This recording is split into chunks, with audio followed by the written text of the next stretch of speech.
ఈరోజు వీడియోలో అనమాట మనము టమాటీలు ఎండలో ఎండబెట్టకుండా టమాటా నిల్వ పచ్చడి ఎలా చేయాలనేది అయితే చూద్దామండి.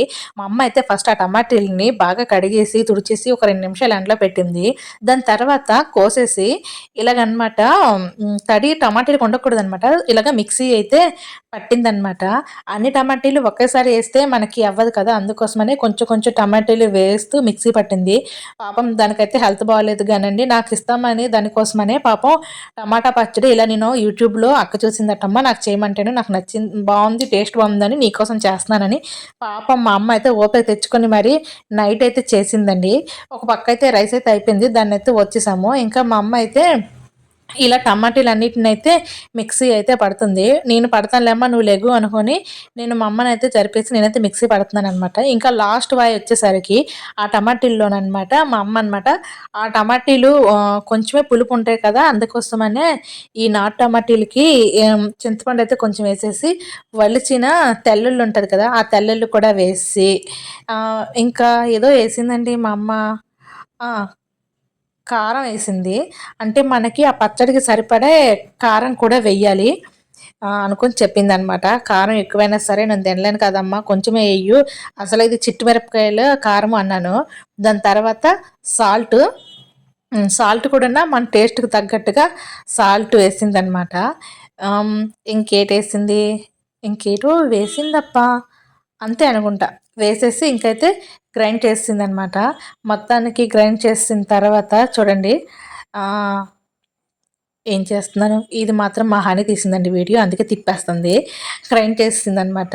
ఇంకైతే ఇంకో పక్కయితే ప్యాన్‌లో అనమాట కొంచెం ఆయిల్ వేసేసి తెల్లుల్లి ఆ వేయడం కూడా నేనే వేస్తున్నాననమాట. తులుతుంది నా మీదకి. అందుకోసమనే తెల్లుల్లి ఆహ్, ఇంకా కరివేపాకు చూడండి మా అమ్మ అయితే నేనేస్తాను లెగు అనుకుని మా అమ్మ అయితే నన్నైతే పంపించేసింది. ఇంకేమో శనగపప్పు. యెస్. శనగపప్పే. ఇది మా హనీయేనండి. చూసారా వీడియో తీరా పాపా అనంటే ఎలా తీస్తుందో మినపప్పు మొత్తం వేసిందనమాట. ఇంకేమో జీలకర్ర. ఇవన్నీ ఏసేసి ఇవి బాగా ఏగాలని చెప్పింది. దాని తర్వాతేమో ఎండుమిర్చి వేసింది. మనం ఆల్రెడీ కారం వేసాం కాబట్టి మనం కారం తగ్గట్టుగానే ఎండుమిర్చి కూడా ఎయ్యాలండి. మా అమ్మోళ్ళైతే చెట్టు మిరపకాయలు కారం కొట్టించుకుంటారు కాబట్టి మా అమ్మ ఎండుమిరపకాయలు చాలా తక్కువ వేసింది. నేనైతే అస్సలు కారం తినలేను. ఆ విషయం మా అమ్మకి కూడా తెలుసు.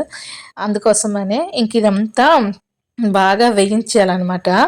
ఈ గ్యాప్‌లో మా అమ్మ అనమాట గరిటె ఎక్కడో పెట్టానబ్బా అనుకుని తేడానికి వెళ్ళి, ఇంకా దాన్నయితే అనమాట మా అమ్మ అయితే ఇలా నెమ్మదిగా కలుపుతుంది. ఎందుకంటే మన మీదకొచ్చేయగలదు కాబట్టి జాగ్రత్తగా కలపాలి అని అన్నది. అందుకోసమనే. దీని తర్వాత నుంచి నువ్వు లెగు, నువ్వేం చేయకు, నువ్వు దూరంగా వెళ్ళు తుల్లుతదని అంటుంది మా అమ్మ. ఇంకా ఈ గ్యాప్‌లోనే కొంచెం ఇంగువ వేసేసి మనం గ్రైండ్ చేసుకున్నాం కదా!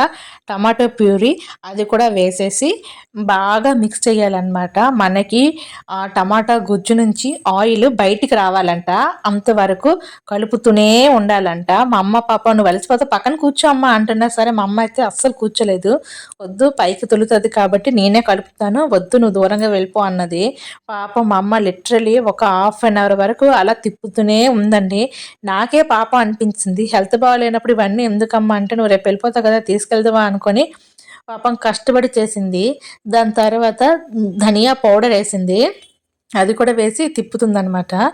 ఇంకా ఇదేంటి గరం మసాలా వేసింది. వేసేసి తిప్పిందనమాట. ఈ రెసిపీ కూడా మా హనీ అనమాట యూట్యూబ్‌లో చూసి మా అమ్మకి చూపిస్తే మా అమ్మ చేసింది. ఈ గ్యాప్‌లో మా హనీ కలిపి కలిపి సగం స్టవ్ మీద వంపేస్తే మా అమ్మ ఇక తిట్టేసిందనమాట. "మీ అందరూ ఎళ్ళిపోండి. నేనే చేసుకుంటున్నాను" అంటేను. ఇంక లాస్ట్‌కి అలా కలిపితే ఇదిగోండి పచ్చడైతే మనకి రెడీ అయిపోయింది. పాపం మా అమ్మ ఇంత కష్టపడి పచ్చడి చేస్తే లాస్ట్ మినిట్‌లో బస్సొచ్చిందని నేను ఆ పచ్చడినైతే తీసుకురాలేకపోయానండి. కానీ టేస్ట్ అయితే సూపర్.